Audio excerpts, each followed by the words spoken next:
Greetings to my fellow peace blunderers, and today I'm talking about a very interesting endgame which is probably not at the top of many people's lists in terms of importance. However, it's still very important. It's important because every now and again you will get yourself in this position where you're up a queen for just a pawn, and you think to yourself, well, I'm definitely going to win. I'm not going to screw it up. I am basically bound to win. I'm a queen up. But time passes, moves happen, and you find yourself struggling for a victory, and then you start worrying about it, and you think to yourself, well, am I screwing this up? Especially under time pressure, this could be very critical. Well, you're in luck, because this video is definitely going to help you with that, and by that I mean, as the title suggests, the queen versus pawn on the 6th and on the 7th rank endgame. And I'm going to start with the easier, I suppose, the queen versus pawn on the 6th rank. And what you should know about this one is that it should be a fairly straightforward win for white. There is no way for black to draw this if white plays this correctly. When we look at this one, however, which is our position 1, we're looking at it from white's perspective, and as with all positions, we will look at them from white's perspective. That means that white pawns go there and black pawns go there. I am telling it just in case. I know it should be pretty self-explanatory, but some of you who are more beginner-like may be wondering why I'm talking about pawns on the 6th and on the 7th ranks. Well, the board says otherwise. It says it's the 3rd rank. Well, from black's perspective, if the pawns go there, it is the 6th rank, and this is the 7th. So let's answer the usual question: how do we win this as white? And the first thing you need to know about this is this: it's very unlikely that you will be able to capture that annoying pawn with your queen only, right? Unless your opponent screws up. And what I mean by that is, the winning strategy in this endgame is going to involve the synergy and the cooperation between your two remaining pieces, that is the queen and the king. The king will also need to be involved, and the most likely scenario is that the king will also come up to help capture this pawn. Now, in this position, I've drawn up one of the worst scenarios you can imagine. When the king is pretty far away from that pawn still, this should be a win. The queen in this endgame is going to act as an annoying blocker of black's progress, is going to keep delivering annoying checks so that the black's pawn is stopped from ever advancing. And how this unfolds exactly, we are about to see. So in this position, it's white to move, and it's white to move because if it were black to move, we would just play e2, and we'd be looking at the queen versus pawn on the 7th rank, which is the subject of this video, yes, but not now. Not now. We're looking at the queen and the pawn on the 6th just now. So it's white to move, and the first move in this position is going to be quite instinctive. We're going to deliver a check with the queen. Let's get the queen away from that corner where it does nothing. Queen a6 check. And I know that this is an endgame, and a lot of people will play it differently. For example, from here on out, there are already tons of possibilities for the king. For example, king can go to d2, c2, c3, d4, e4, right? And these are all different branches, etc., etc. What I'm aiming to give to you in this video are some of the most resilient strategies that black may have in their locker to try and stop us from winning. And in my opinion, the most resilient move in this position is king d2, trying to get closer to that queen square, trying to escort the pawn. Makes a lot of sense. And after this check happens, I am going to tell you two of our main strategies of winning this as white. So the first strategy is the easier one. It's not going to be shown in this position. In this position, we're going to show a bit of a harder route, right? But the easiest way for white to win is simply get the queen onto the queen square, which is e1 in this case. And let's just modulate this, right? Let's give black some nonsensical moves. I don't know, let's play, I don't know, king to c2. I know we can capture the pawn, but let's just pretend queen e1, king d3, and bang, our queen is on the queen square. And when it does appear on the queen square, that means that there is nothing black can do anymore, right? There is no way a king can dislodge a queen from a square because the king just cannot approach the queen, right?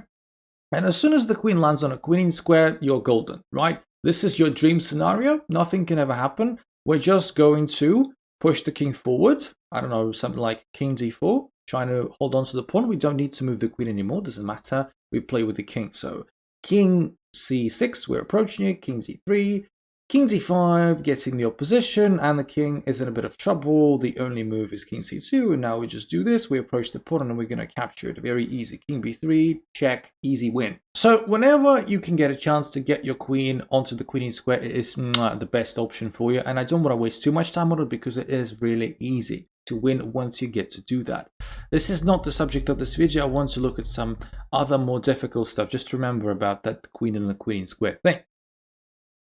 If black wants to be really, really stubborn, black can stop you from getting onto that queen square. And this is where the trouble may come. But again, calm down. You're completely fine. You just need to know the technique. The technique is the following. We need to mostly play with the queen, deliver some checks up until a point where the black king is forced in front of the pawn. That means in front of the pawn would be, in this case, the square that is e2, right? For example, queen a5 check can get the black king to do that. For example, king e2 is one of the more sensible moves. We can go, for example, to king d3 if we so wish, but bang, queen in a queen square, exactly what I told you, dream scenario. So no, we're going to prevent the queen from getting there, and we're going to play something like king e2, right? And this is what we want as whites. This is what we want simply because now that the king is in front of the pawn, it is blocking the pawn, which is good news for us. That means we don't need to make any more checks with the queen. As soon as we see that situation, we play our king up the board or down the board, whichever way you want to put it. And this is very good for us. The aim of the game is to get the king close to the pawn so that it helps the queen capture it. The closer the king is better for us. And now the black king is obviously going to say, hey, wait a minute. No, I'm not going to allow you that. I'm going to go f2, right? I'm going to get away and I'm going to make this a threat again. And this is the point where we deliver some checks with the queen, something like queen f5, another check, and we're asking the question like, what are you going to do now? If something like king g3 happens, then, it's going to be a very easy win, something like queen f1, and we get this barrier, impenetrable barrier that the king cannot cross, and it's stuck in that part of the board. The pawn is going to fall very soon, so this is very easy for us, right? King g3, no good, probably. What if king e2, for example? Well, this is exactly what we want as white, right? Again, the king behind or in front of his own pawn blocking it, so we just move the king up. Now, king c5 and king d5 are both decent, are both pretty much the same. I would maybe play king c5 because it allows the queen to still have access to the d5 square, which may come in handy if the black king plays something like king d2. Now we have the square for this little check. And yeah, if king e2, again, exactly what we want, approaching with the king even closer. And then it's going to be a very easy win for us very, very soon. Something like king d2 can be even met with this interesting move, pinning the pawn to the king. Never forget about diagonal pins in this sort of endgame. They can come in handy once the king is very close. And now there is no way for black to even struggle. King e2, but the pawn is double attacked. The king is close enough. Bang, we take it, and we are going to mate soon afterwards. But then again, it has a lot of variations, this endgame. For example, after queen d5 check, doesn't have to go to e2 and make our life easier. What about, I don't know, king c2, for example? Well, when in doubt, find the check, right? When in doubt, find a check, because again, the queen is there to stop the pawn from moving. And we stop the pawn from moving is through checks and through the pawn being blocked by his own king, right? So this is what we're going to do. We're going to do some checks. The best kind of check is the one that forks the king and the pawn, and this is a good example of that, right? When you do that, you limit the black king's movement options. Because in this case, if the black king goes anywhere but the square that is d2, they're going to just lose the pawn. So they're more or less forced onto d2, and we do another check, which is another fork right there. And again, the only square for black to keep the pawn is e2, and we already know what to do with that. When the king in front of the pawn, we push the king c4. Nice, looking good. And now, I don't know, again, tons of options possible. King f2, for example, pins the pawn, so we shouldn't be really scared of that too much. We can come in with the king d3, and e2 is impossible because the pawn is pinned. And again, let's say we don't play king f2 in this position. We play something like king f3. Well, this is also completely okay. Of course it is. We just play something like queen d1, for example, coming with check, and e2 isn't even that scary because bang, the queen on the queen square, game over. Now, there are what I would call bad checks to make. They're not bad technically because you are still okay, but you're just making your job a little bit more difficult. And to illustrate an example of a bad check, we need to go to the beginning, I think. We just played queen a5 check, and the king went to e2, and because the king is front of the pawn, we play king c6. This is fine, and now king f2.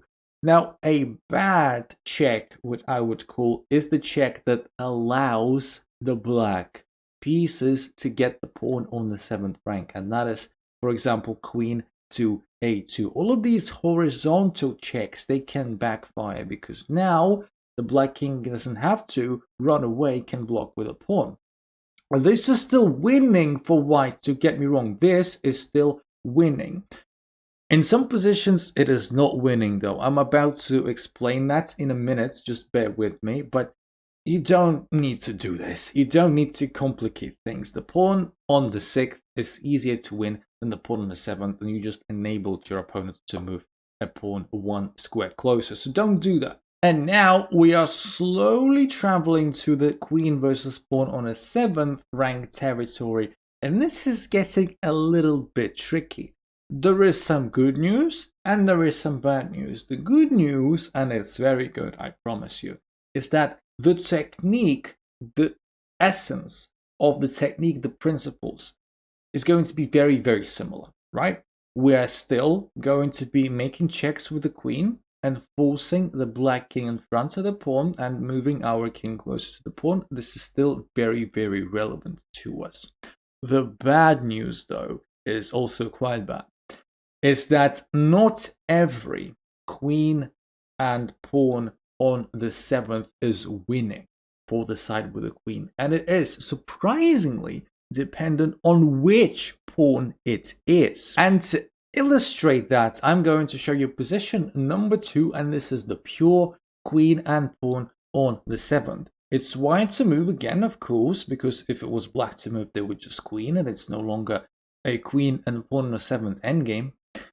And the fascinating thing about queen and pawn on the 7th is this.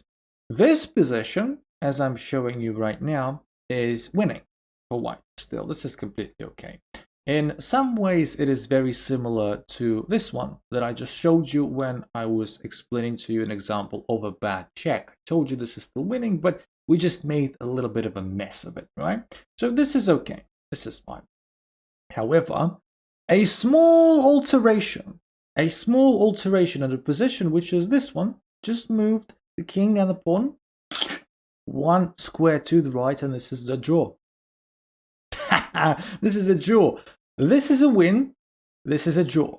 This is a win. This is a draw. And fascinating that this isn't the only difference. In fact, if I were to give you a map of what is winning and what is drawing, luckily the white side, the side with the queen, is never losing in this game, not in a million years. But you can draw still.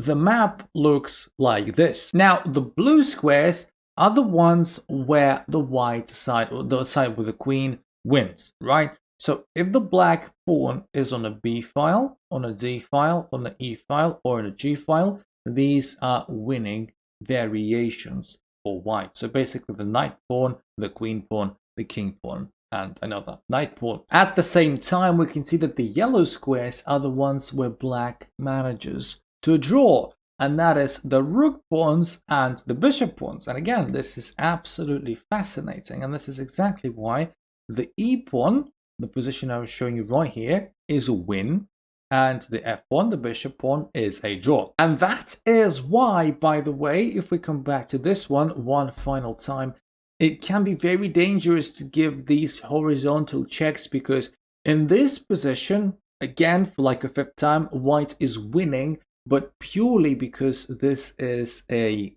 E pawn, right? This is an E pawn, and white just about manages to get away with it. But imagine if it is an F pawn we're talking about. Let's say the pawn is on F2, it came from F3 to F2 to block the check, and the king was on G2. This is a draw.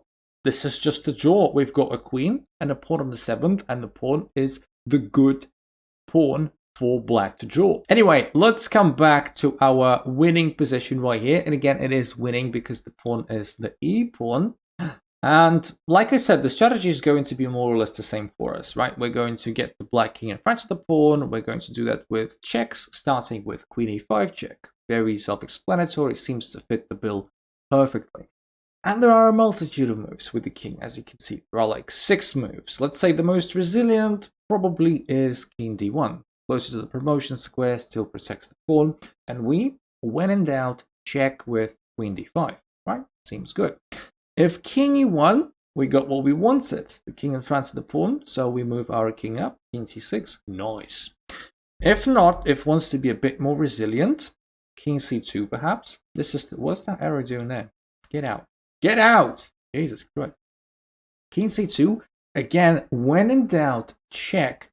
If you can, check with a fork. And we can do that with queen e4. Whenever we get to fork these two, it always limits the king's options. Now, to protect the pawn, the king must go to just 1 or 2 squares, and in this case it is 2 squares, king d1 or king d2. Let's say back to d1, seems like a nice thing to do. And again, another check, getting closer to the pawn. The closer the queen is to the pawn, usually the better it is. So queen d3 is very nice and pretty much limits the options yet again, coming with a fork, because if the king goes to c1 now, loses the pawn, right? So king e1, that means we're just pushing our king up, right? And when you find yourself in this position, right, starting from here on out, okay, when you have the king blocking the pawn, and when you've got the queen diagonally away from the pawn like this, right now it's on d3, the same would go if the queen was on f3, we can start building a pattern. And this pattern is very easy to memorize. We couldn't really do it with the pawn on the 6th rank, and you're about to see why. But we couldn't do that because with the pawn on the 6th rank, there are usually more options. There is more space for the opponent king to move around. With the pawn on the 7th rank, the position becomes a bit more forcing. Thus, a concrete pattern can be employed if black plays along. And this pattern is the following. So we just move the king up, right? And the more sensible way for black to proceed now, the black has got 2 moves. The more sensible way is king f2, because king f1 makes our job a little bit easier as white. The pawn is pinned. The pawn is pinned, that means we get a free shot. We can play king d5, for example, which is nice for us because, you know, we just got a free move with the king up. What's not to like about that? So not king f1, the better way is, like I said, king f2, and this is where we arrive at the pattern, which I really recommend you to memorize. Very, very easy. When the king steps on a square that is on the left or on the right to the pawn, it depends on where your queen is at. So our queen is on the left of the pawn. That means naturally the king is going to be hiding on the right. As soon as the king does that, we can pin. that pawn with queen d2, and this is the easiest way to win, really. We pin that pawn, and black is not going to like that, can't come back to e1 with the king either. And don't forget that the pawn is attacked, so the king has to stay close to the pawn. So king f1, most likely the most resilient options. And remember this, after the pin, we check. We do this vertical check along the file, whichever file the king is on. We do the check, and now again, if king e1, congratulations, king d5, we're one step closer. If the more resilient king g2, for example, we go in behind the pawn with the queen. Now you can check, right? When in doubt, check. And it's good when you can do it with a fork. You can do that. But once you get into this pattern, I recommend you to abandon this fork check idea. I recommend you to follow this pattern, which is pin, check, and now in behind the pawn. In behind the pawn, limiting black's options massively. The only way to preserve the pawn for black now is king f1, which makes a lot of sense. And now we check again, doing like this. Vertical check along the f file, forcing the king to go to e1. And congrats again, king d5. And again, the pattern. Remember this. Pin, right? Check, king c2, in behind, check, king. There you go. Very, very easy. Let me show it again. So king f2, again, the more resilient move than king f1 because the pawn is pinned and we can do this. King f2, pin, right? Check, the vertical check along the file. King g2, in behind, king f1, check, and then king, right? This is not a stalemate, by the way, because the king still has king d1, as we can see now, and we just capture the pawn and we mate very soon. Don't forget about the stalemate, though. Now, you could say, well, black doesn't have to play along to our pattern, for example, but if black doesn't have that many good options, right? So one final time, I know maybe some of you get annoyed by now, but I just want to make sure that everyone understands. So let's say king f2 and now we pin, all right? King f3, not playing along, but it does get the queen onto the queening square, so no good. And this is what I'm trying to say. If black tries to avoid this pattern, the options are going to be even worse. Okay, so let's try and avoid it in a different way. Like king f1, let's play this check. And, king f1 is bad. We tried king g2. Let's play king g1, for example. Again, not trying to play along. Sorry, trying not to play along. But now, we've been looking at king g2 and going in behind, remember. If king g1, what's the problem with that? We can just check with this little fork. Okay, it doesn't abide by the pattern, but it's going to end up being the same thing because king f1, and this is the same check. This is the same check. This is the same check that we get after the in behind stage. If we compare king g2, in behind, check. All right, king g1, check, check. The same check, right? So the pattern is either inevitable, really, or you just get worse variations trying to avoid it. Now, I could hear you screaming on your toilet seat watching this video. Why? If it's so easy to win with the e pawn, it's impossible to win with the f pawn. And I repeat, it's impossible. It's a forced draw for black. There is nothing white can do to win unless black messes it up big time. But, you can't blame us for not trying. We will give it our best shot, and we're actually going to replicate the same pattern that we saw just now.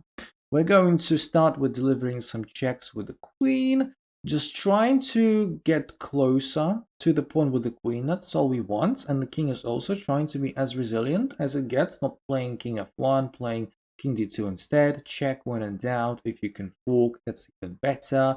King e1, another check. Now move our king, and this is the point, if you recognize it, where we start employing our pattern with the king blocking the pawn and the queen one square diagonally off the pawn. we can start doing the nasty stuff. Pin, check, in behind, check, king. It's working. Bloody hell, we're going to win. Let's do it again, right? So pin, check, in behind, check, king. Awesome, awesome. The king's really close. We're definitely going to win. Look at this. So pin, all right, check, good.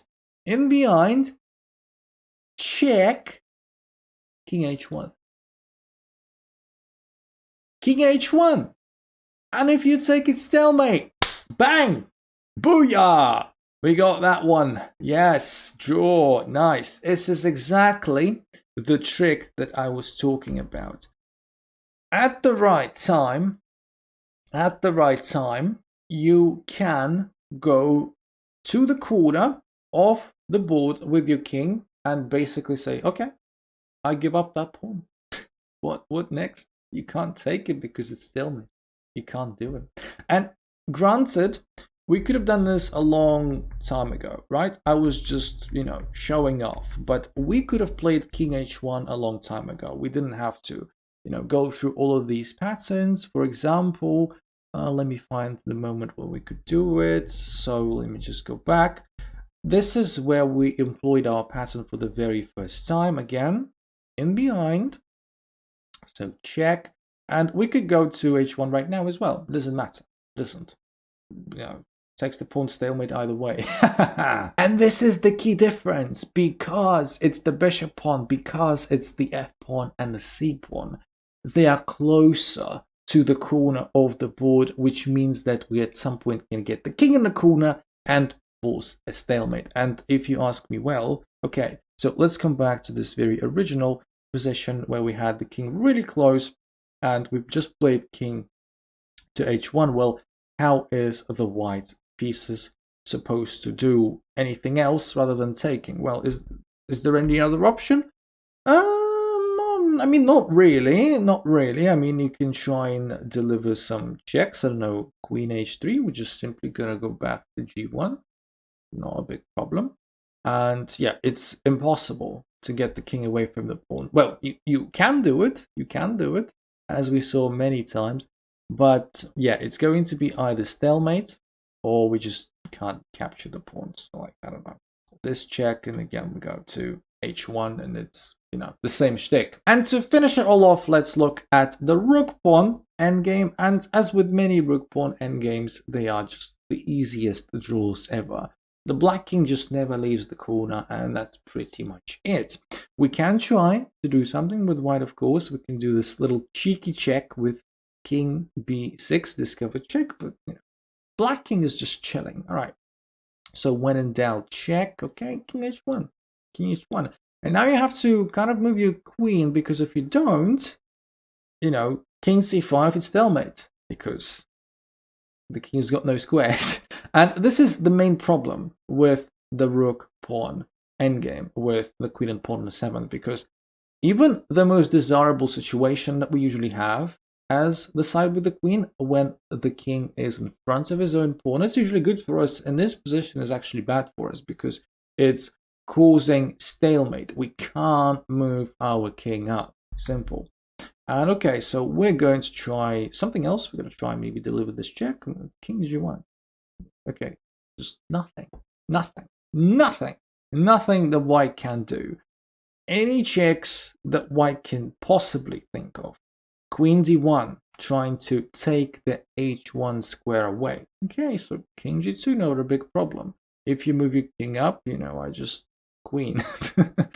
So what are you gonna do? Okay, so queen e2. Now, a little bit careful here, a little bit careful. Don't get too excited by, oh, I can draw this very easily because king h1, mate in 1, bang. So be careful, just don't lose concentration. It's very important. King g2 instead, and this is just normal. Queen e1, king g2 again. I'm queening in one move unless you stop me. Queen e2, okay, we can draw by repetition. Queen e3, okay, I go to h1 now because there is no mate. There is no mate on f1. So yeah, it's going to be either stalemate or the king just never leaves the corner, and this is going to be just the easiest draw in the world. Just make sure that you don't hang mate in 1, okay? And yeah, that's pretty much all there is to know about the queen versus pawn on the 6th and on the 7th endgames. If you just so happened to find this video useful, please like and subscribe. Follow me on Twitch. I stream Tuesdays, Thursdays, and Sundays. I started streaming on YouTube as well, so do tune into these streams when I'm not on Twitch. Find me on chess.com, join our Discord, all that good stuff, and I'm going to talk to you very soon. My favorite unintentional gambit is. Love you all. See ya in the next one.